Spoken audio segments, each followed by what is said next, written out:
Salut à tous, c'est Axel de testmobile.fr, je suis au CES 2015 sur le stand de Qualcomm qui présente plein de produits équipés Qualcomm. Je suis en train de regarder, il y a plein de trucs autour. Alors on n'en fera pas un tour complet parce que ça va être un peu long, un peu compliqué, il y a plein de produits qu'on n'aura pas chez nous.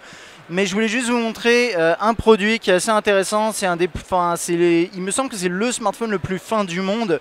À côté de ça, il y en a un autre aussi qui est de l'autre côté, plus par là-bas, qui est extrêmement fin. Et je vais m'attarder plus sur son design finalement. C'est le Gionee Elif S5.1L. C'est un nom de fou qui est équipé d'un Snapdragon 400. Je connais pas le reste des specs. Là, on a un autre Gionee, mais là qui est plutôt fat. Et du coup je voulais juste vous montrer un petit peu son design, comment ils arrivaient à faire un produit et vous dire ce que j'en pense quand je le prends en main en fait. C'est un peu ça l'idée, parce que ces produits là c'est difficile je crois de se les procurer en France. Il est pas moche en toute franchise, il est vraiment plutôt compact, on dirait un... C'est quoi, c'est un 5 pouces ou c'est un 4.7? Attendez, je vais vérifier ça. J'ai mon indice de... Mon unité de comparaison, c'est mon Nexus 5, il a l'air d'être en 4.7 si je me trompe pas. Et si vous voulez les specs complètes, je vous invite à regarder sur la toile. Alors, là, juste ici, on a une sortie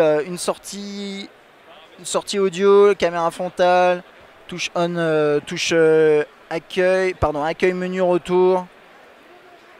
Là, la possibilité de mettre vous voyez, mettre une SIM, je pense. De l'autre côté, la touche on/off, volume, extrêmement fin, assez perturbant d'ailleurs, mais plutôt sympa, ça rend pas mal, ça, il a l'air d'être en alu.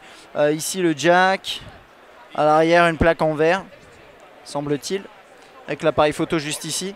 Et après, quand vous le prenez en main juste comme ça, honnêtement, c'est vachement agréable quoi. C'est quand même agréable. Je sais pas, à voir après sur un usage prolongé ce que ça peut donner, mais c'est vrai que c'est extrêmement fin. Ça, typiquement dans une poche, ça doit très bien se passer. Après la question c'est est-ce qu'il se plie? Je vais pas le faire, mais je sens qu'il se courbe quand je fais une légère pression. Donc bon, il y a quand même moyen à mon avis de le plier, surtout qu'il est en alu, donc ça doit être un petit peu compliqué. Alors après au niveau de l'interface on s'en fout un peu, mais elle a l'air plutôt bien. Elle a l'air plutôt réussie.